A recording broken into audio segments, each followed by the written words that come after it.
as soon as Juliet tells me.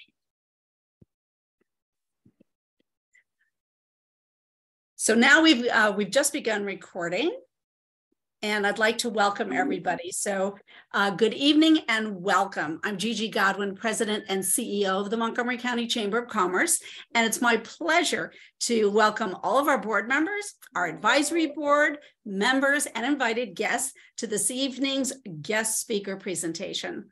Today's presentation is called 2023 Outlook and Predictions, and it will be presented by John Gerzema, CEO of the Harris Poll.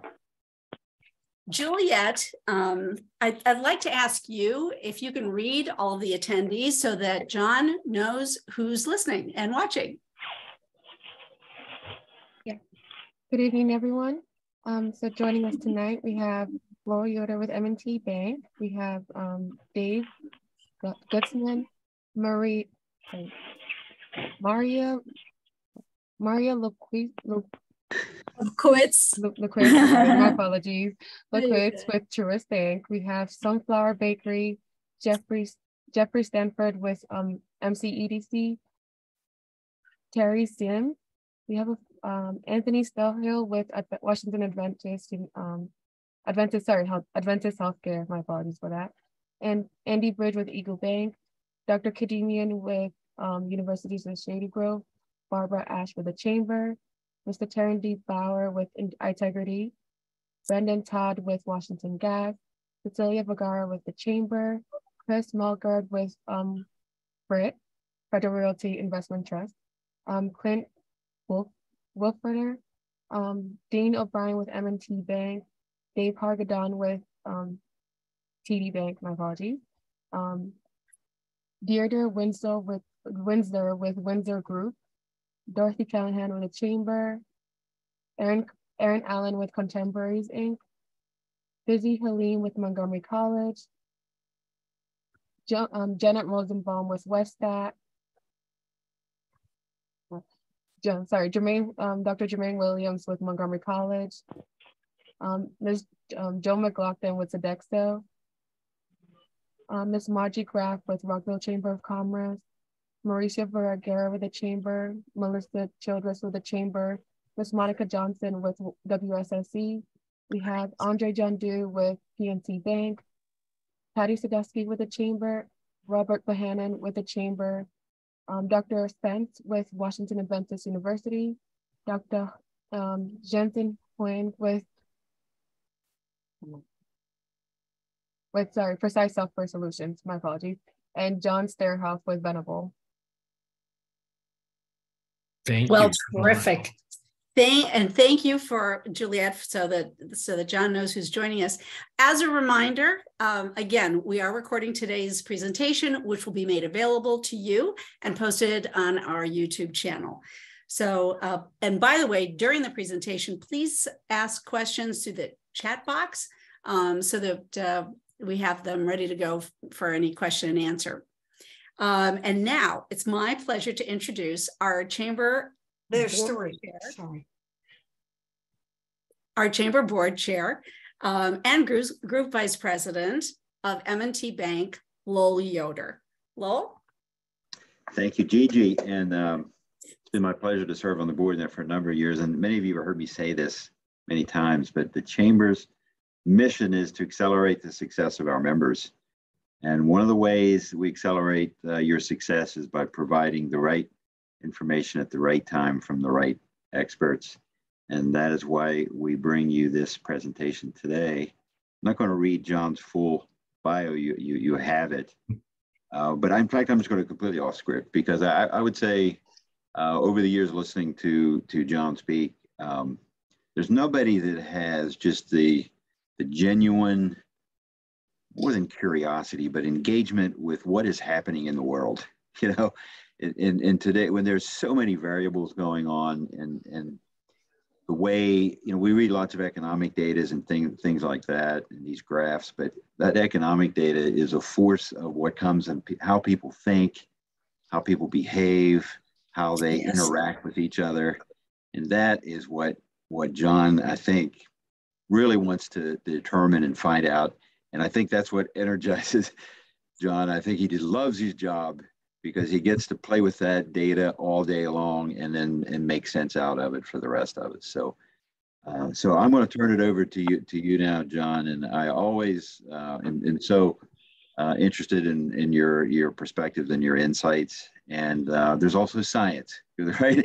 It's not just opinion. There's science behind all the polling that you do. So please, John, I'm really looking forward to hearing your presentation tonight. Oh, Lowell, Gigi, and Julia, thank you so much for that introduction. I'm really excited, and as a graduate of Montpelier Elementary School in Laurel, Maryland, I'm happy to be back with my homies. So I didn't know that. So let's do it. Let's see if I can share this. Can you guys see this? Just want to make sure you guys can see the slides. Yep. Okay, great. So what we're going to do is sort of look at 2023 through a little bit of the lens of 2022 and some of the predictions that we think are coming. And obviously, when you're in the prediction business, you're not going to be in business for very long. So some of this I'm going to hedge and temper. But there are some really interesting trends that we think that are building up over the last 3 years, starting with obviously 2019 leading into the transitional fundamental last 3 years between COVID and the economy. And now, if you're following the news and you're trying to understand what is Chat GPT, or if you're trying to understand, what is happening with everything that's going on at Davos and all the decoupling of our supply chains, we're going to try to simplify a lot of that and just talk about how voters look at it right now, and then what are some practical takeaways for business. So we're going to look at voters and how they look at the economy and how they look at this year ahead, our fresh new year. We'll look at American consumers and spending. We'll look a little bit at workplace trends, some of the things that we're seeing. And then lastly, I wanted to pull out 10 polls that captured our interest in 2022. This was a special feature that we did as a year end with Forbes. So hopefully there'll be some data for stimulation. As Gigi said, please stop and interrupt me if you want to talk about anything, but I'll make sure we have a lot of time for discussion. Okay, so let's talk about the economy. So the first thing that we see is, what the economy is starting and continuing its path of improving. We ask this question every month in our Harvard-Harris poll. Do you believe that the country, rather, is on the right track or on the wrong track? And you can see 60% of American voters still believe the country's on the wrong track, but that's flattened out. That was 60 back in November. It was 63 in October, and you can see it was 70 in June. So it's down 10 points. And then similarly on the green line, the number of Americans that think the country's on the right track is at 34%. Now only a third of all Americans, but again, you can see how that number has come up 10 points from June. As we go through all this, I strongly urge you to watch the independents, because one of the things that we always tend to see in our data is that many Americans are sort of calcified on their political views and are going to answer questions a certain way. I'm really always fascinated in those independents and what they think, because they're the ones that tend to change their minds and often make an election. And so when we look at the independents down at the bottom, we see that there are 22%, only 22% of independents who think the country is on the right track. And that's down 6 points from a year ago. So they're still not completely sold that everything is turning around. Now, when we look at the same question about, do you believe the economy is on the right or wrong track? Sort of similar numbers, but again, those who are saying that the economy is on the right track, again, is also now at 31%. It's been steadily rising since June. It's up 10 points. Similarly, the number that think the economy is on the wrong track has been softening. It's been down now from 71% in June to 63%. Still 2/3 of the country believe the economy is in tough shape. Similar sort of pattern with independents as on the country data. But what we want to focus on, and it's really important, is when you ask these macro questions, that's one thing. But when I ask kitchen table issues, I say, you know what, would you say that your personal financial situation is improving or getting worse? You can see that we are starting to see that the green line, those that say their personal financial situation is improving, is rising. It was 24% In November, it was 26% right at the end of the year. In December, it's steadily gone up from when it was at its low at 16% in June. So it's up 10 points. But again, this is only a quarter of the country. We're still looking at, a roughly 50% rather, half the country that believe their financial situation is getting worse. We're going to go deeper into those numbers when we talk more about inflation. Despite all this, President Biden's approval rating is stable at 42%. Gigi, I hope you'll be with us tomorrow when we talk about our brand new January Harvard Caps Harris poll data. I would venture to guess that those numbers were going to come down a little bit. We'll find out tomorrow morning. But we have seen the president sort of hold at a steady approval rating despite all the economic headwinds. Now, I think one of the reasons maybe for that is that we ask this question every month, in general, are you feeling optimistic or pessimistic about your life over the next year? Very personal question. You can see that 44% of Americans believe that they've got an optimistic outlook. 34% are pessimistic. 22% basically are saying we're about the same.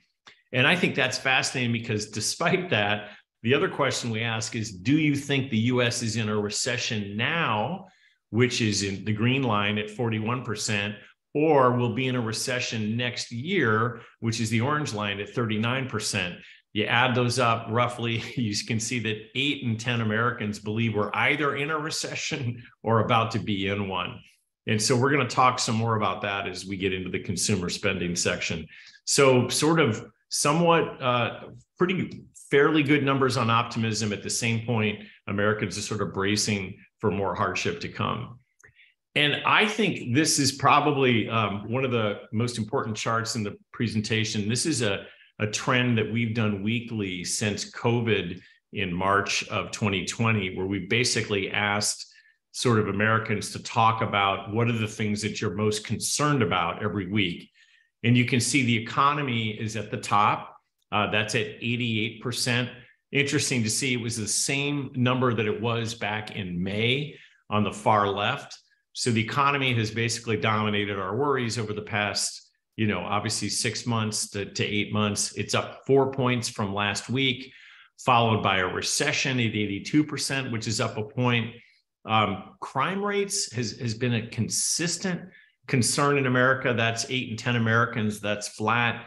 You can see political divisiveness is down 5 points. Perhaps that's because the House sort of settled on a speaker, so maybe that's not in the news cycle this week. But I think you also see a softening of concern on the war in Ukraine, but still 2/3 of Americans see that as a significant concern.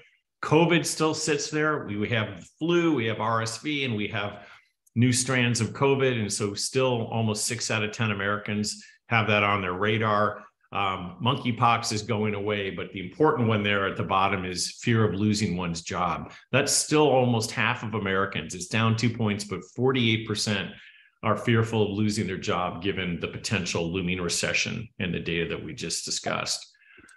So we're going to take that and go now drill a little bit deeper and kind of look at how Americans are thinking about inflation and how they're thinking about spending as we come into this next year, our brand new year. So one of the things we ask every month in our Harvard Harris poll is ask them to say, what do you think are the most important issues facing the country today? And we can see that price increases and inflation dominate the American mindset at 35%. That is single-handedly the biggest issue, followed by economy and jobs at 27%, which is related. Immigration, so important for both liberals and independents to understand, particularly this mindset of ordinary Americans about immigration. This is always sort of scoring roughly a third as the most important issue in the country among all American voters. So just because, you may not be thinking about this every day, if you're living in the Northeast, this is a significant concern across the country, and it's always up there. So is crime and drugs, followed by guns, the environment, climate change, and you can see the rest of them moving down. Sorry, is there a question? I don't think it was a question, but I just remind everybody to please mute during the presentation, and but we're happy to receive questions. Absolutely. So we talk about inflation. Let's go a little bit deeper. So the president typically gets saddled with the blame for inflation, even though it may not be within the president's control. But roughly half of Americans are blaming Biden for inflation. 2/3 of them on the right-hand side think it's increasing. Again, looking at those independent numbers, they track right along with 66% saying that they think inflation is increasing. So there's this sense that things are still out there that are ahead of us. So we ask this question also every week in the Harris poll, and we say, is the worst of inflation ahead or behind us? And you still have 3/4 of Americans at 74% thinking that the worst is still ahead. So Americans are still bracing for tougher times to come. And so then we asked a question of, well, how long? How long do you think inflation will continue? And when you roll up this stat, you sort of believe right now Americans feel like 2/3 of them believe it's going to last for a year or longer. And that includes 69%, again, of independents, even more than the national average. So this is sort of typical. When we get into these cycles, Americans can't see their way out. There's still a fog, and there's this sense that things aren't getting better. And so I think that's important as we look at the consumer data to believe that Americans feeling like they're going to have to navigate their spending and their budgeting and their income as they think about what could potentially be a prolonged recession. I would note that all the data coming out of Davos suggests that CEOs believe we're going to be in a short recession, but don't tell that to average Americans as they're trying to balance their checkbook at this moment. Also, there's a concern that the Fed isn't going to be able to give us a soft landing as it works to rein in inflation at 2/3. I think this is real important. We do a survey, continual survey with the American Psychological Association, the APA, and we look at stress in America. And one of the major stressors in America, not surprisingly, is inflation. But I think it's important to understand. Sorry, is there a question? Oh, okay. I think it's important to understand that 1/3 of Americans report that they are so stressed that they cannot function. And this also manifests itself in 3/4 of Americans reporting they have stress-induced health symptoms, such as headache, fatigue, and anxiety.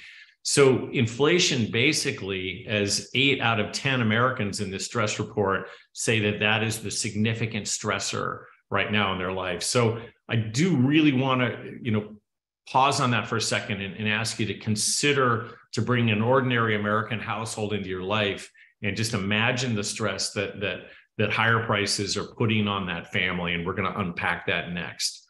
So let's start with the two biggest things that impact inflation. Not surprisingly in America, it's gas and groceries. Gas is the green line, groceries is orange. You can see, when you're basically doing your weekly budgeting or your monthly budgeting, those are the two things that Americans feel the most pain.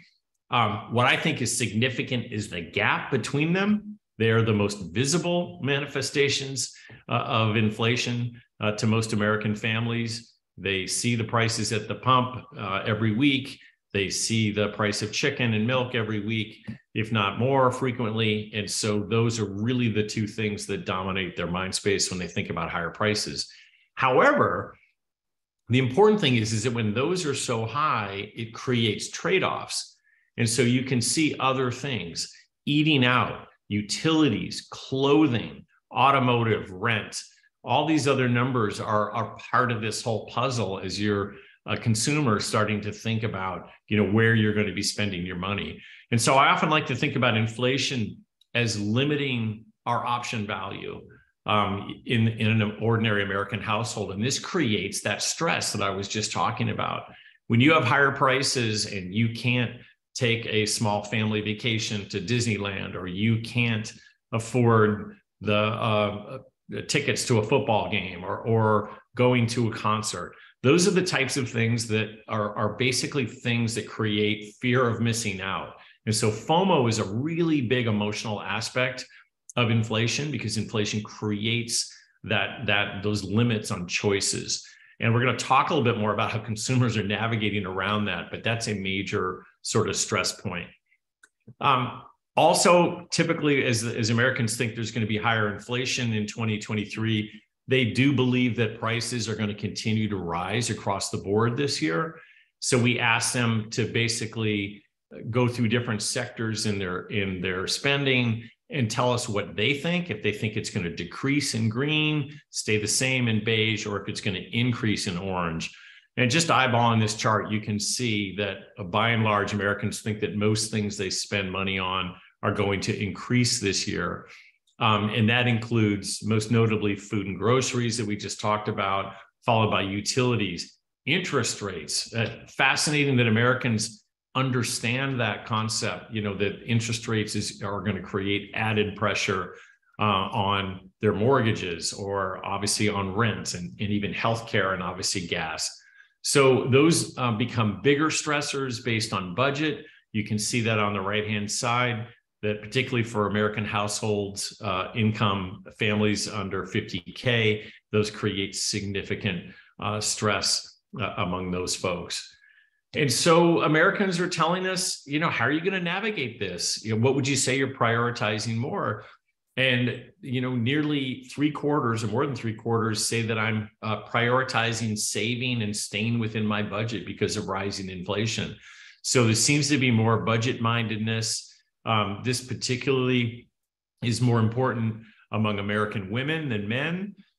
Perhaps maybe more American women doing more of the shopping and more of the budgeting. That's just an observation, but you see 8 and 10 American women versus 7 and 10 American men.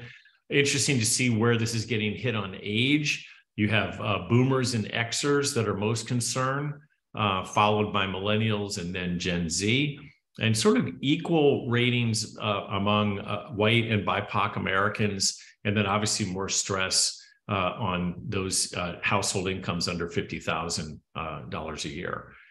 And so then we ask, what are you going to do right now? How likely are you to do the following? And we can see that 73% of Americans say that they're going to cut back on spending in some form, including 79% of Gen X and 72% of millennials. Another 60%, 6 and 10, say, I'm going to adjust my 2023 financial plans. Another 47% say that they're going to pick up extra hours, part-time job, or do gig work. 46% are telling us they're going to dip into their short-term savings. 38% say they're going to dip into their long-term savings. And then 37% are going to invest less in the stock market, with 20% investing less in crypto. So again, the choices are what inflation really causes. And others are looking to make sacrifices for affordability in different places. What you can see in this chart is that you're most likely to cut back on spending for yourself. 7 in 10 Americans say that they're somewhat or very likely to do that in the blue. Then your parents, then your spouse, then your children. Only 5 in 10 of your children. But isn't this fascinating? The place that is most recession-proof in America, this is a new survey that we did with Bloomberg, are your pets. So pet spending seems to continue to be inflation resistant. Only 48%, less than half of Americans, would cut back on spending for their dogs and cats and ferrets and gosh knows what else. Thought that was interesting.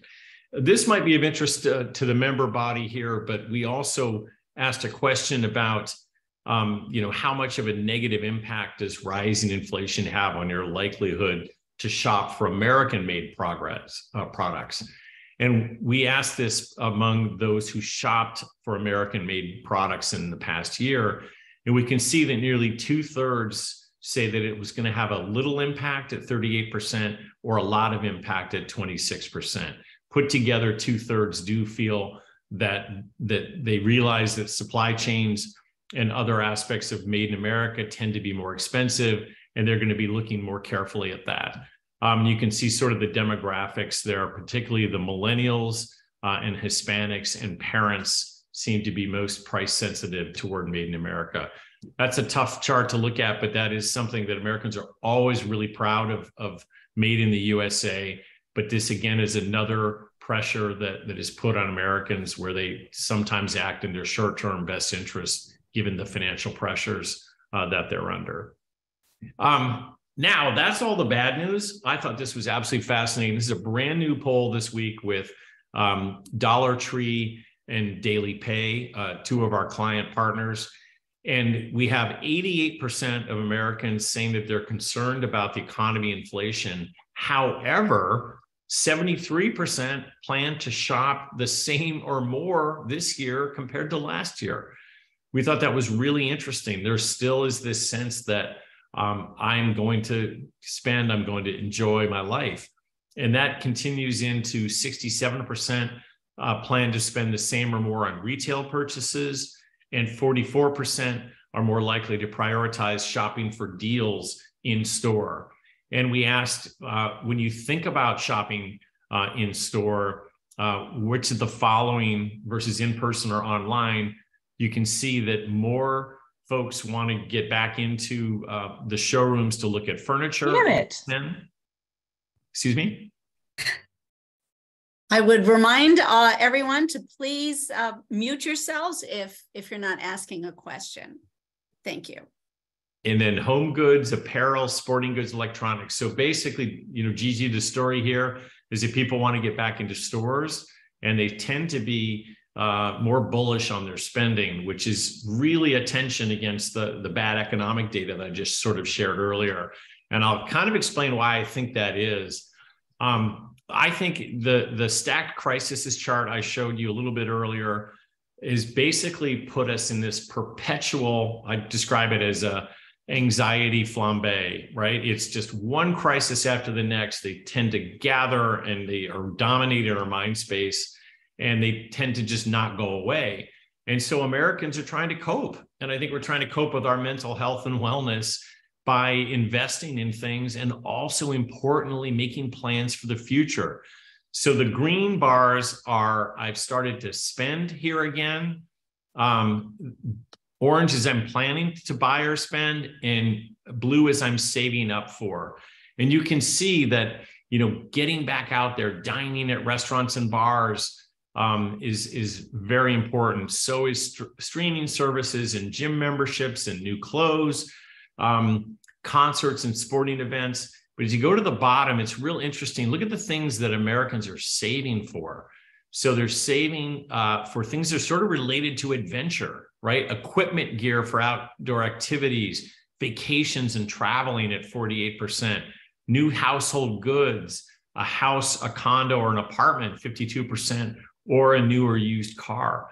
So we saw this in some of our other data with one of our partners at the OAAA, which looks at outdoor advertising. And there was this incredible, robust excitement to get back out on the road and to have more adventures and to sort of make up for a lot of the interrupted lives that we've had over the past 3 years. So I would kind of connect this bullish consumer spending against their fear of inflation by believing that the economy and COVID has interrupted our lives such that there's still this pent-up demand to want to get out there and to sort of make up for lost time, the extent to which we can. And how are we going to do that? Well, one of the things that could be potentially a concern, but we're seeing buy now, pay later services growing. We asked this question, compared to 2021 and 2023, do you think you'll pay off your debt slower or quicker? And 4 in 10 are saying that they're going to be paying their debts off slower by using buy now, pay later services. This is even though they're concerned about interest rates. So again, Americans are trying to finance the lifestyle that they feel like they were sort of shortchanged with over the past several years. And just a last point here on this section, quite interesting. There was so much interruption with supply chains that created consumer frustration because we didn't get stuff when we wanted it.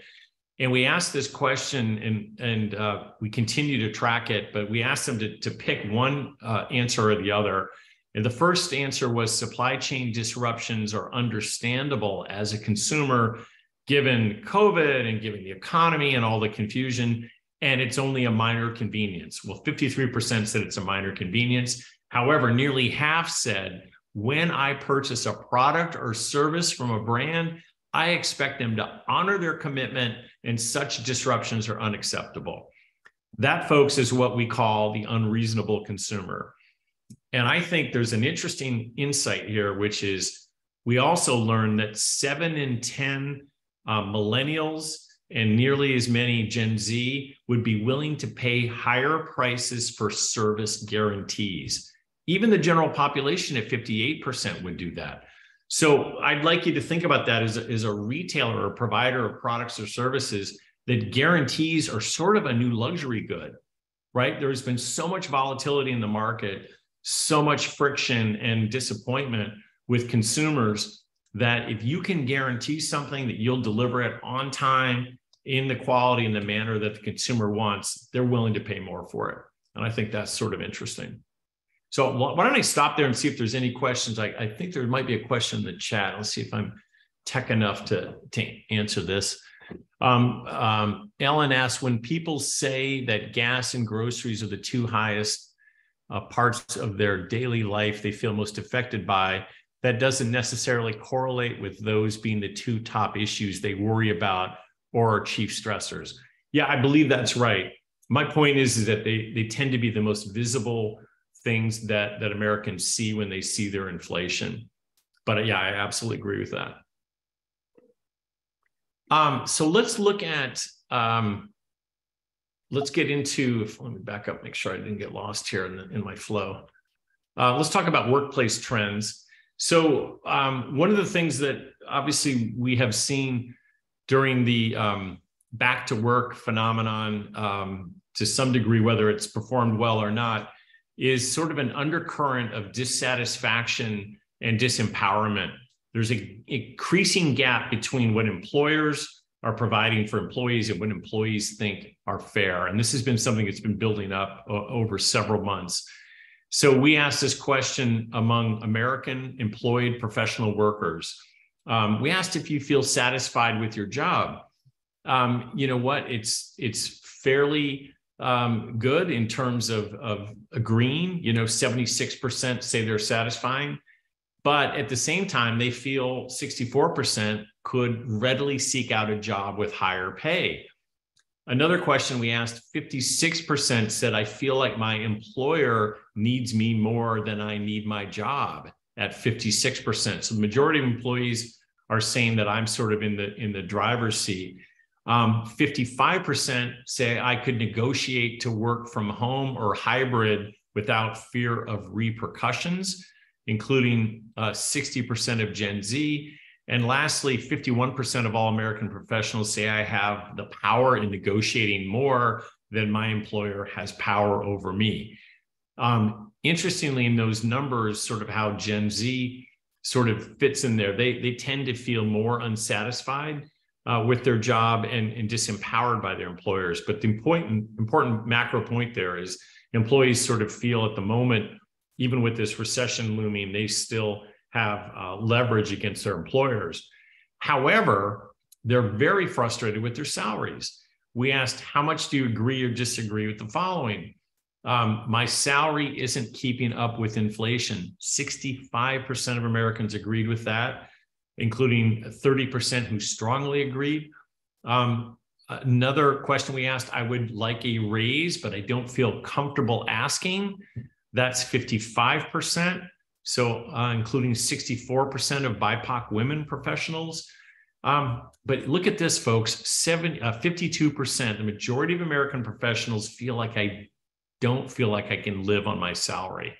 And that number goes up to 65% of BIPOC women. Then we see that nearly half, 47%, tell us they've had to plan to cut down on hours, retire, but can't now because of the economy. And then lastly, if a recession strikes, I will be the first one to go. Nearly 4 in 10 Americans feel that worry. So that's sort of juxtaposed against their sense of current power. They are frustrated over their salaries, and they are still worried about potentially losing their jobs given what's coming around. And that explains some of that earlier data about why they continue to be worried about this looming recession. Another really important thing is that mental health and wellness has taken a huge front space in American awareness, at least in terms of companies. And we asked American professionals, just given a list of things that companies could do you think your company could be doing more to prioritize the following? And we asked, should they be doing more in orange? Are they doing enough in green? Or they don't need to prioritize? And you can see employee well-being is the number one issue that employees want employers to address, followed by better communications at 48%, doing a better job of retaining new talent, talking about company growth and delivering it, and then leadership, company culture, DEI initiatives, and ESG are also sort of in the low 40s. But that employee well-being is a significant sort of hot button right now among American professionals. We also, in our Forbes study in December, we asked consumers, if you look on the right-hand side, given the current state of the economy, how could brands best be supporting consumers? Now, think about how we asked that question. We're basically saying to consumers, what could brands do for you? The first thing consumers said was pay their employees a decent living wage. That's really remarkable. That's 15 points higher than give me rewards or give me discounts at 34%, et cetera. So I think the important thing about that is that marketing and corporate reputation, if you talk particularly to a Gen Zer like my daughter, they're the same thing. Particularly young people buy brands from companies they admire. And if they believe or perceive that companies are not treating their employees fairly, that is a visible manifestation of failure, and that will have a demonstrable impact on that brand purchase. And that's only increasing. We see that in our data. So I think it's very important to think about the visibility of your employees as you're also thinking about your customers. Let's look at a couple of other things. We asked, how much do you agree or disagree with the following? We do see the majority, 52% of professionals believe their company has a difficulty retaining talent, and nearly 5 in 10 believe their company doesn't have employees' best interests in mind. So clearly there's economic pressure on these things. We tend to see more disgruntled employees during economic downturns. We saw that in some of the previous slides I just shared, but still 5 in 10, there has been this sort of widening gap between employer and employee expectations. Quickly on commuting, we see that many employees are using inflation as a reason to work more from home because of gas prices, as we talked about earlier. Interestingly, we also asked, how worried are you about affording the following costs that can be associated with your commute? The biggest concerns were gas prices, not surprisingly, then food, then childcare, then commuting fare prices, less so wardrobe and parking. But again, hybrid workers were far more sensitive to those because they could kind of see the trade-off, in staying at home versus being in the office. And lastly, interesting to note is don't create a war with your employees. We asked this question, has your employer offered any of the following to specifically offset costs associated with commuting to the office? And we asked this and we found that those that are already in the office are far less likely to say that they've received a raise or a bonus versus those that are hybrid. So a kind of a caution there that those that are in the hybrid situation tend to feel like they have more leverage than those who have already gone back to work or are already working full-time as a full-time employee in an office. Lastly, on the work section, it's just important to note, employees are doing a lot of upskilling, and 2/3 of them, particularly millennials and BIPOC professionals, say they're doing that. to advance their careers or switch positions. And 6 in 10 employees say they are currently exploring new opportunities.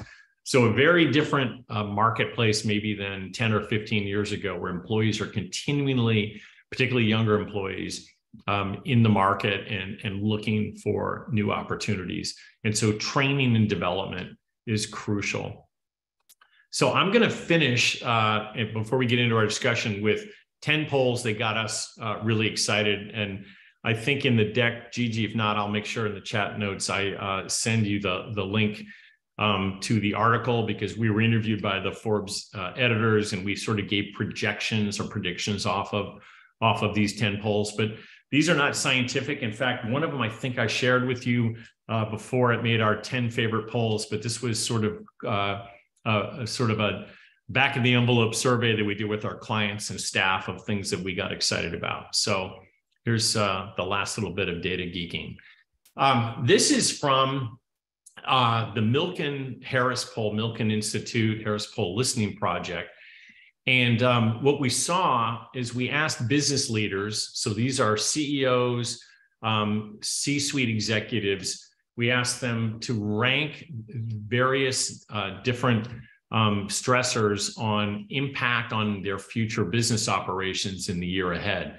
And fascinating, folks, three-quarters, the number one reason, three-quarters of these CEO business leaders said that changing generational values were going to be a disruptor on their business.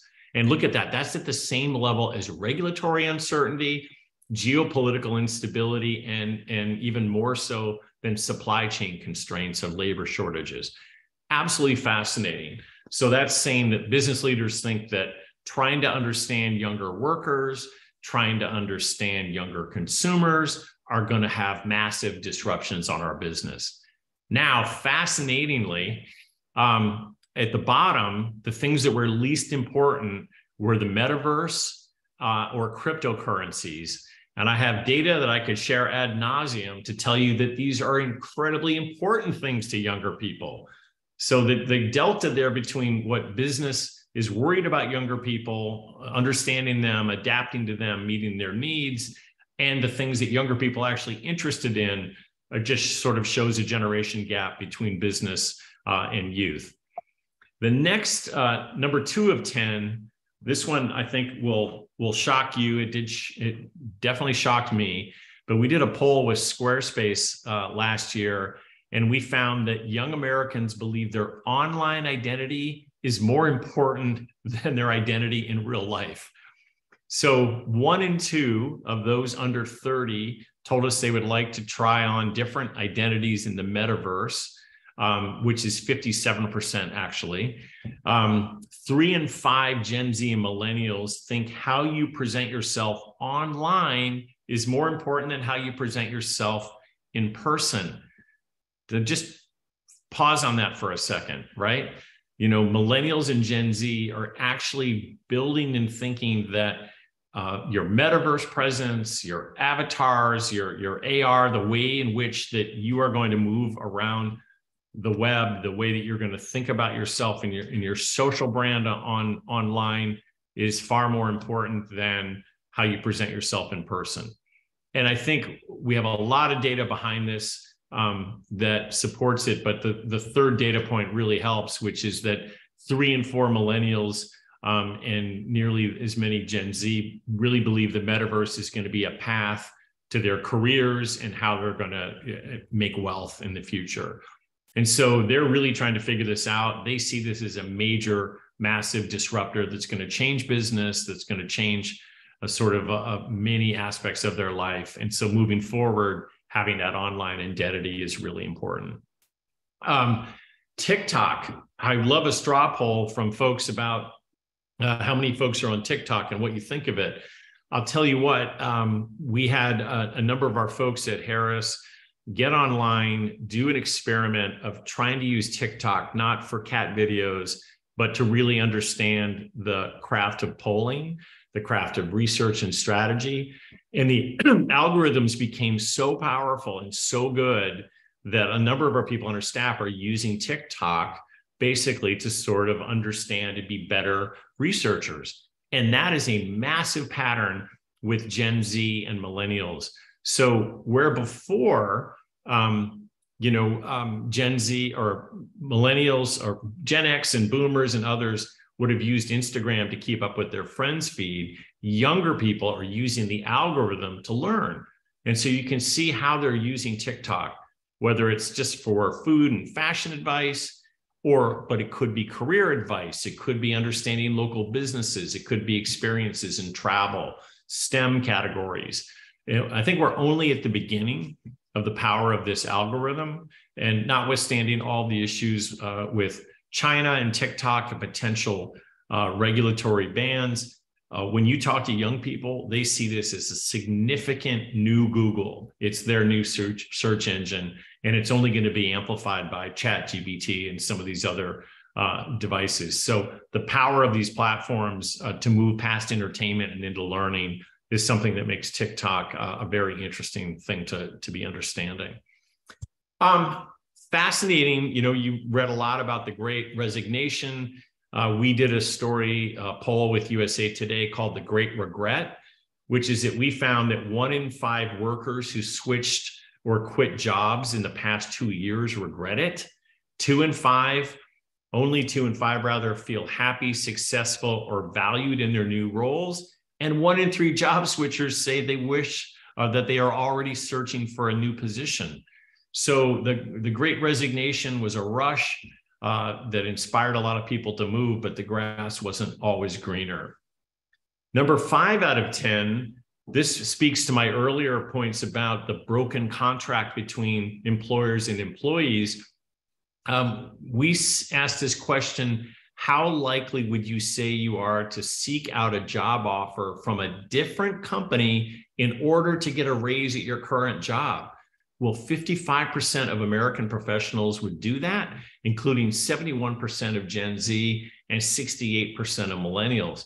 Then we asked, well, is that ethical? Would you say that's ethical of someone using a job offer from another company for the sole purpose of receiving a pay raise at their current company? 6 in 10 believe that is ethical.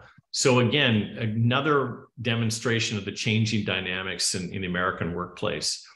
I think, Gigi, this is the one we talked about, and this made everybody's favorite poll last year. But sadly, with the challenges in office dynamics, we actually found one of the experiments of happiness and effectiveness was that women and BIPOC professionals felt happier and heard when they were working from home. And so we saw these questions, when home versus office, you can see BIPOC women versus white men in the orange, but they felt relaxed, happier, more personally fulfilled. They even felt more confident. They even felt more engaged, and they even felt more ambitious. So what you kind of see in these numbers, and look on the right-hand side, working at home, women professionals and BIPOC professionals said they felt like they could speak without being interrupted. They could speak their mind freely.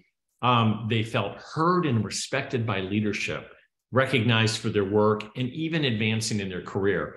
All these numbers at home versus white men, just a significant difference. And the main takeaway there is that, we ask our employees to bring our whole selves to the office, but we haven't really reinvented the office to make that work for everybody. And I think seeing this type of data is a really good wake-up call for managers and leaders to make sure that they are building a different, more inclusive environment in their office, and understanding what attracts all of their employees, and making sure that they don't accidentally unwind their DEI initiatives that they might have earned during the pandemic as they invite workers back to the office. One of the great polls that we did came up from one of my interns this summer, and she had this premonition. Her name is Maggie Hansel. She's a sophomore at Boston University, and she tended to hear from her peers who were also summer interns in New York that there weren't very many managers in the office. And I said, well, why don't you do a poll among your fellow American Gen Z interns, and let's understand how your summer internship went. Well, folks, look at these numbers. 57% of Gen Z interns said they didn't feel respected or trusted by their managers. They felt their ideas were overlooked. They said their managers didn't know how to manage them, 4 in 10. 61% said remote work made it difficult to establish connections or be mentored and networked. And 55% said they feel missed out on an important step into adulthood due to the pandemic's impact on office culture. Going deeper into this, we did a salon with a number of these interns, and they told me that they were really concerned that, you know, millennial managers were maybe happier being at home because they had kids, but they didn't really interact with them. They didn't come into the office. They didn't understand that they were there for the experience, for the networking, for the mentoring, for the learning, the hands-on approach. So I think as we think about office versus work from home, we could be accidentally creating a whole generation of managers that aren't going to relate to the next generation of workers. Again, one interesting data point there. Clearly, we've had this whole theme about the differences between employees and employers, and we see that even manifests itself much more strongly when it comes to DEI. And we see in our data that, you know, when we ask these questions, 76% say it's important for society to address the impacts of discriminatory practices that leave some Americans at a disadvantage. This is data that we conducted with Hugh, with our partners that look at BIPOC professional workplace. And so you see strong support for this, but you see significant frustration among Black American professionals that they do not believe that their companies are doing an adequate job in recruiting and retraining Black talent, increasing awareness of anti-Black bias and microaggressions, increasing accountability of DEI efforts, investing in Black communities, and so forth. So a significant sort of difference between what HR managers do when they say that they're fulfilling their DEI initiatives and the actual experience of Black and broadly BIPOC workers. And then speaking of BIPOC, one of the things we know, crypto has taken a swoon, but crypto was hugely important to people who felt marginalized by the traditional financial sector. And look at this data between Black, Hispanic, and white investors. You can see that white investors invest more in retirement accounts and mutual funds, but less so in cryptocurrencies. That's where Black and Hispanics have invested more. And then we said, do you feel that you yourself are treated fairly or unfairly by the following financial systems? Well, people of color feel treated less fairly by traditional investment vehicles like bankings and loans in the stock market and financial advisors. So what we saw in crypto and what we learned in further data was that crypto basically was routing around the biases of traditional financial institutions. And in fact, 1 in 2 BIPOC American investors said that traditional financial institutions are not meant for people like me. And cryptocurrency offers me a way to invest my money independently of those systems. I mean, that basically tells that chart right there, right? And so maybe it's less about what crypto is and more about what traditional finance isn't for lots of investors in America.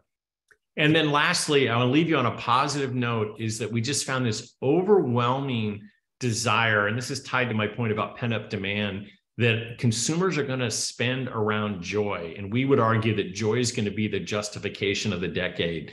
Really strong numbers when we pop that word joy in, and this came up unaided as one of the major reasons for spending money in the first place, is that Americans really are trying to be more purposeful with how they spend to make sure they're not just spending a lot, but spending against joy and using that, whether that's in discretionary spending that brings them joy, on even as a hedge, even when the economy gets worse, they're not going to stop spending. And I think that's kind of some of the things that you see in some of that earlier data.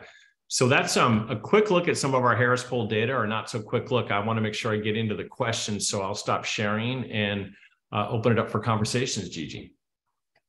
Well, thank you, John. And I think that the last couple of items were of particular interest because it goes to show that even at the beginning, as people are stating that they're concerned about inflation, oh dear, food and gas, it's like, never mind, I'm going shopping anyway.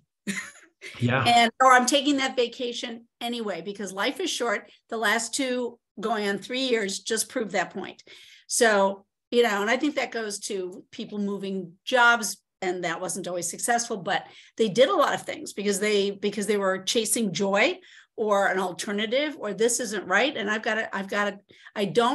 you don't get very many do-overs. So you can imagine why that's actually, even those factors seem contradictory, why they're actually complementary rather than contradictory. Absolutely, Gigi. I think that word, being present is a real profound consumer driver. You really hit on that right now, which is like, I'm going to spend because it's important. I'm not going to miss this. And this is something that I want to do. So I would it's a very simple concept, but have joy in the back of your mind as you're thinking about your customers, because that's what they're motivated to do. So what's the joy in your product or service? Yep, I think there's that. I also think that the observations about what kind of, and I'm thinking about Lowell and Andy and other of our, our banking and financial board members who, if you aren't one of them, you're working with one of them, right? Who isn't working with a bank or a financial institution or accounting firm, but I think it's very interesting to see how it cuts on who has confidence and where they're putting their money, because they're walking with their wallet to the choice that they prefer. Seems like. Absolutely. I mean, just the very fact that LGBTQ plus investors and BIPOC investors are the 2 largest groups of the biggest proponents of crypto, I think just says a lot about, how financial institutions, which are doing a great job, could do an even better job to win those customers over. So understand wherever there's biases or the friction that may be that may be perceived in their part, but there's probably a lot of reasons why. And so what can you do to reach out to them to cater to them as customers? That's an opportunity. Lowell, Mr. Chair? Yeah, I know we have some questions in the chat, but I do have an observation and one question. So you mentioned spending on joy. I've fully experienced that, spending what I did on my daughter's wedding. But you gave me some rational reasons now why I can feel good about that, because I was spending out of joy. But I'm curious, given all the nuances with employees and how they interact and view their employer, do you see a fundamental shift in effective leadership or leadership methodologies that are going to rise to the top as we deal with a lot of these different variables in the employee base out there? Yeah, I mean, Lowell, I think that's a great question. My last book was The Athena Doctrine, how women and the men who think like them will rule the future. And it was basically an argument for empathy, selflessness, humility, that these soft skills are actually hard skills. And I think that is even more apparent now. I wrote the book before COVID, and, after COVID, I think the distance through virtual versus being hands-on, the lack of mentoring. I mean, one of my favorite slides was the polls that the interns did with their interns, right? No old people were involved in the creation of that poll. And that is just real data from young people saying they don't feel mentored, they don't feel heard. And so, I think the classic aspects of leadership, you've seen a generational gap, definitely, in a lot of the relationships between business and their employees. But employees we're all stressed. I talked about the stacked crises. We're asking our employees to do more with less, particularly in a year like this with all the downturns. And so I think mental health and wellness is a huge issue, but just leadership, just management, team building, mentoring, offsites. I don't think, I've talked about the office thing. We had a great talk about it last time, that if you're doing an office and you're asking employees to come in, don't ask them to spend a lot of money to come in to do emails that they could do, at home. Like you are now event managers, think of it like continuing education, your university professors. Like what are you doing to create an environment that's a learning environment? And that's related to one of the questions I think I saw in the chat around upskilling. I think it said, is it more about, do you see it more about advancing in their current organization or seeking to leave on the other side of the coin? How do you see organizations being able to be more professional development, but in a way that will entice or require employees to stay in the organization and not take those new talents elsewhere? It's really kind of what we're just talking about. It's this vesting. Is what are your programs? You know, what are you doing to either sponsor outside learning and adapting versus not? And I think the data in the upskilling is fascinating. And there's a different dynamic. I think when we came in, maybe older folks came into the workplace, we started to continue to learn, but we learned on the job. I think younger workers today realize there's so much disruption. I got to learn AR. I got to learn AI. I've got to learn metaverse. I've got to understand how are supply chains different now. There's less globalization. How do businesses operate in fractured democracies? There's so much disruption and dislocation that they're just in perpetual student mode. And I think that's where companies have to get that and say, I understand you're a student, and we businesses have to act like universities, and we've got to continue to give them the goodwill and the upskilling and hope they stay. There's no way to know you're going to get them to stay, but you're certainly going to do a much better job of creating an environment where they believe that you want them to. Very good. I know we're up on time, but maybe does somebody have one more question? My apologies. Yes. We have one more question from Erin Allen. She had her hands up. Okay, sorry. Thank you. You should be sorry, Little. Hey, really amazing presentation. I just have a really fast question about the poll itself. When you are asking some of the questions, like the things like, what are the things that are, upsetting you, keeping you up at night, to paraphrase, are you giving them like multiple choice, or is that free form and they can kind of just tell you and then you kind of collect that data? Yeah, no, it's a great question, Erin. No, what we asked on that weekly question is, what are the most important issues that you're thinking of? Is the priorities in your life.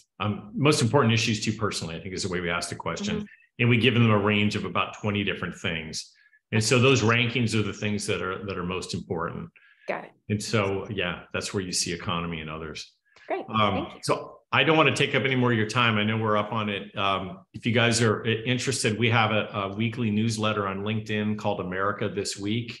It's under my name, John Gerzema, but we nerd out on polls there. So I'd love to see the MCC community be with us on there. But please feel free to reach out to me and we'll make sure to circulate the data. That's great. Actually, maybe we can get that link and put it in our post-meeting email out so that people have it, so that they can access it or subscribe. I'm on it. Okay. All right. That's fantastic.